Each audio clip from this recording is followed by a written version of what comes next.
কাজ, এটাকে আমরা করি? এটা আমরা করি না। হয়তো আফসোসের বিষয় হচ্ছে এটা যে যারা আলেম আছে তারাও কি করে আপনার ওই কোনায় বসে, ওখানে বসে, আপনার দূরে দূরে বসে, এগুলো ওকে ঠিক মোটেও না। এই জন্য আমাদের আজকে শোনার পরে আপনি শুনছেন, আপনার এখানে আমল করবেন। আপনি আরেক জায়গায় গেছেন, সেখানে যদি আপনি দেখেন আপনি দাঁড়াইছেন একেবারে ইমামের পিছনের কাতারে, অর্থাৎ ইমামের বরাবর বা পাশে দিয়ে, ইমাম মুয়াজ্জিনের পাশে, তখন আপনার উচিত হচ্ছে একজন জ্ঞানী বা একজন আলেমকে দেখলে আপনি সেখানে কি করবেন? এটা কেন করবেন? এটা কারণ হচ্ছে আমাদের দেশে তো আপনারা দেখেন হলো কোনো সময় যে উজু ভাঙ্গা দেখছেন কোনোদিন কোনো ইমাম সাহেবের দেখছেন? এটা সাক্ষাৎ আল্লাহ নবী হল নামাজ পড়ায়, ফেরেশতারা নামাজ পড়ায়, ধরতে গেলে ফেরেশতাই বলা যায়। তো অথচ আপনি মানে এগুলো বললে অনেকে এগুলো মাইন্ডে নেওয়ার কিছু নাই। এই আরব কান্ট্রি এত লক্ষ মানুষের ইমামতি করতেছে, আপনি 10-20 জনের মানুষের মতো করে আপনার উজুসলিগুলো আপনি জানবেন। এমন মুক্তাদির উজুসলিগুলো মুক্তিতে দাঁড়া থাকে, মুক্তাদি যারা আছে তারা দাঁড়া থাকে বা নামাজ পড়ে। তো এখন দেখেন এখানে ইমামের পিছনে গিয়ারে ব্যক্তি দাঁড়ানোর উদ্দেশ্য হচ্ছে এটা, ইমাম যদি কোনো ভুল করে, ইমামের যদি উজু চলে যায় নামাজের মধ্যে, তখন এই নামাজটাকে সম্পূর্ণ করবে। ইমামের পিছনে যে ব্যক্তি দাঁড়াবে সে তো, এখন যদি সেখানে একজন সাধারণ মানুষ দাঁড়ায় তখন সেখানে নামাজ পড়াইতে পারবে?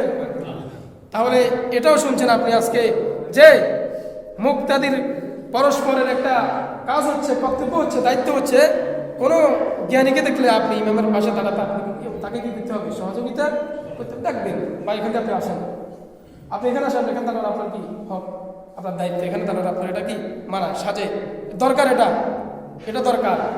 তাহলে আমরা 5 নম্বর জানলাম কি, ইমামের বরাবর, ইমামের পিছনে মুক্তাদিদের মধ্যে যারা আলেম আছে, যারা কোরআন হাদিসের জ্ঞান রাখে, তাদেরকে দাঁড়াতে সহযোগিতা করা, এটা আমাদের একান্ত কর্তব্য। 6 নম্বর মানে আমাদের কর্তব্য, যারা মুক্তাদি, আমাদের কর্তব্য হচ্ছে কি, ইমাম যখন আপনার জোরে কেরাত পড়বে, জোরে কেরাত তো বুঝেন, জোরে কেরাত কোন নামাজে বলেন তো? চুপ। জোরে কেরাত কোন নামাজে পড়া হয় বলেন না? বলতে গিয়ে মানে বলার নাকি বললে কিছু বলে কি এখানে কাজুরি বানা আছে, বলেন জোরে কেরাত কোন নামাজে পড়া হয়? আর আস্তে কেরাত জোহরের নামাজ, আসরের নামাজ। এই তো মাশাআল্লাহ, আপনারা সবাই জানেন। এগুলা বলেন, এগুলো বললে কোনো মানে কি ভুললে কোনো সমস্যা আছে? না, কোনো সমস্যা নাই। এগুলো বলার এখন তো মানে বিষয় হচ্ছে আপনি এটা বলার পর আপনার একটা মনোযোগ বাড়বে, এটা মনোযোগটা বাড়ানোর জন্য এটা আপনাদেরকে জিজ্ঞেস করতেছি, মাইন্ড করবেন না। বিষয়টা হচ্ছে জোরে কেরাত এবং আস্তে কেরাত। জোরে কেরাতের সময় মুক্তাদির একটা কর্তব্যের বিষয় আছে, সেটি হচ্ছে ইমাম যখন ইদা ক্বালাল ইমাম যখন বলবে গায়রিল মাগদুবি আলাইহিম ওয়ালাদ-দাল্লিন, তখন কি বলবেন? আমিন। এটা কি এখন জোরে কেরাতের সময় কি আস্তে বলবেন না জোরে বলবেন? আমি কিন্তু এখানে নামাজ ভঙ্গ আলোচনা করতেছি না, এগুলো সুন্নতের বিষয়। এগুলো কি বিষয়?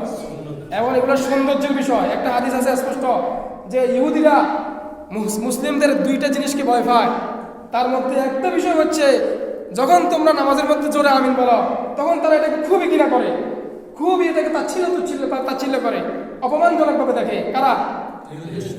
আমরা কি ইহুদিদেরকে খুশি করতে চাই না নারাজ করতে চাই? অবশ্যই নারাজ করতে চাই। ইহুদিদেরকে খুশি করতে চান? মোটেও না, কারণ ইহুদিরা আমাদের কি শত্রু, ইহুদিরা আমাদের কি? কার কথা এটা? আল্লাহর কথা। কার কথা? ইয়া আইয়ুহাল্লাযীনা আমানু লা তাত্তাখিযুল ইয়াহুদা ওয়ান নাসারা আউলিয়া। হে ঈমানদারগণ, আমরা কি ভাই? আমরা কথা বলেন না কেন? আমরা কি? আমরা ঈমানদার। আমরা কি? সবাই বলেন আমরা কি? এটা বলতেও কি ভয় পান?